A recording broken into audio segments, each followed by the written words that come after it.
इस ट्यूटोरियल में हम बात करेंगे माइक्रोसॉफ्ट वर्ड 2010 की इस यूजर इंटरफेस या स्क्रीन के बारे में। तो सबसे पहले स्टार्ट करते हैं। ये जो सेक्शन आपको नजर आ रहा है इसको कहते हैं क्विक एक्सेस टूल बार, और आप इसका नाम जान सकते हैं यहां से, quick access tool bar. Quick access tool bar का मेन मकसद है कि आप यहाँ पे वो कमांड्स डालते हैं जो आप बहुत ज़्यादा यूज़ करते हैं माइक्रोसॉफ्ट वर्ड में। अगर आपको यहाँ पे कोई कमांड नहीं दिख रहा तो आप बड़ी आसानी के साथ उसको ऐड कर सकते हैं।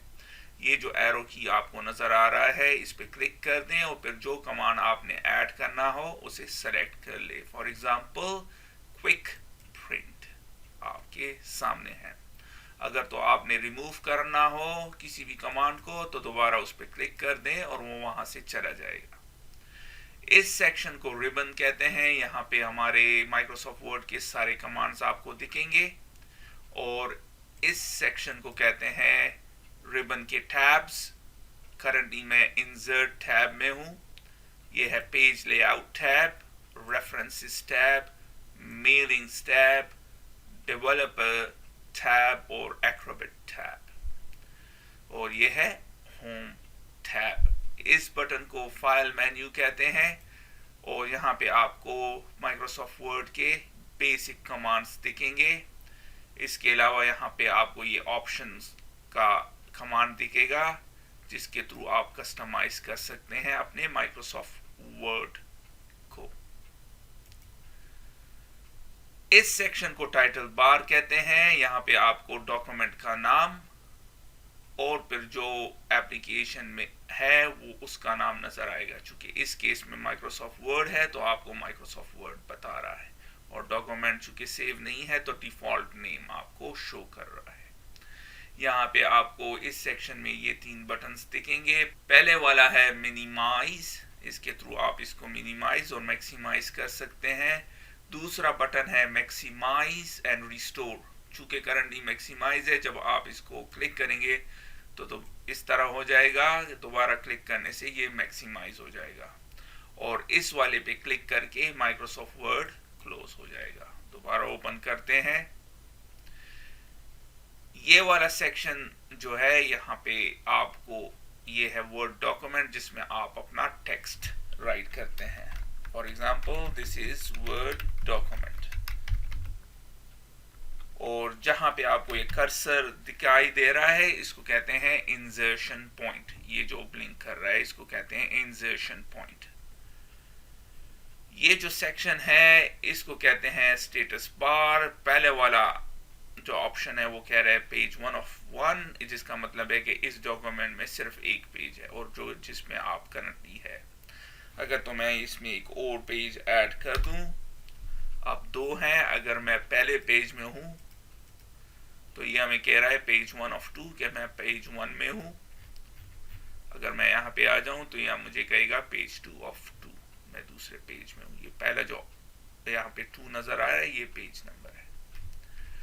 इसके बाद ये ऑप्शन आपको नजर आ रहा है, ये आपको कह रहा है कि इस वर्ड डॉक्यूमेंट में कितने वर्ड्स आपने टाइप किए हुए हैं। जब आप इस पे क्लिक करते हैं तो ये पूरा स्टेटिस्टिक्स आपके सामने ओपन कर देता है।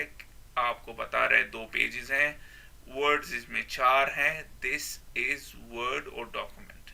करेक्टर इसमें 19 है विदाउट स्पेस, और स्पेस के साथ 23 है। पैराग्राफ इसमें 1 है और लाइन इसमें 2 है। 2 लाइन क्यों है कि यहाँ पे और ये कर्सर यहाँ पे है। अगर मैं इसको यहाँ से हटा दूं, यहाँ पे कर दूं, दोबारा चलते हैं तो अब आपसे कह रहा है लाइन। अगर से वो खाली लाइन थी लेकिन चूंकि इंसर्शन पॉइंट वहां पे था इसलिए आपको 2 लाइनें शो कर रहा था। फिर ये है लैंग्वेज के किस लैंग्वेज में आप यहाँ पे लिख सकते हैं। जब आप इस पे क्लिक करेंगे तो लैंग्वेज का ये डायलॉग बॉक्स आपके सामने ओपन करेगा।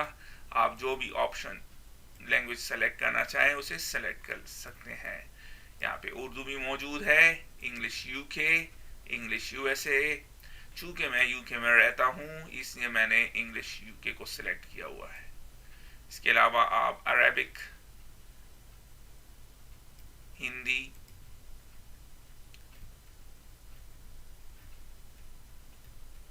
पश्तो, पंजाबी या कोई भी और लैंग्वेज आपने जो सिंधी आपके सामने है, 2 वर्जन है वगैरह, जो भी आपने जिसमें भी लिखना है उसको सेलेक्ट करके ओके कर दें। लेकिन चूंकि मैं नहीं लिख सकता पश्तो, उर्दू, सिंधी वगैरह में, तो मैं इंग्लिश यूके को सेलेक्ट कर देता हूँ, क्लिक कर दें ओके। इसके बाद ये सेक्शन है जिसमें आपने माइक्रो को डिफाइन करना है, इस पे बाद में किसी ट्यूटोरियल में बात करेंगे। यहाँ पे डिफरेंट लेआउट्स हैं, करंटली पेज लेआउट शो हो रहा है, इसके अलावा ये लेआउट है, ये लेआउट है, ये लेआउट है, ये लेआउट है, लेकिन मैं पेज लेआउट कर देता हूँ।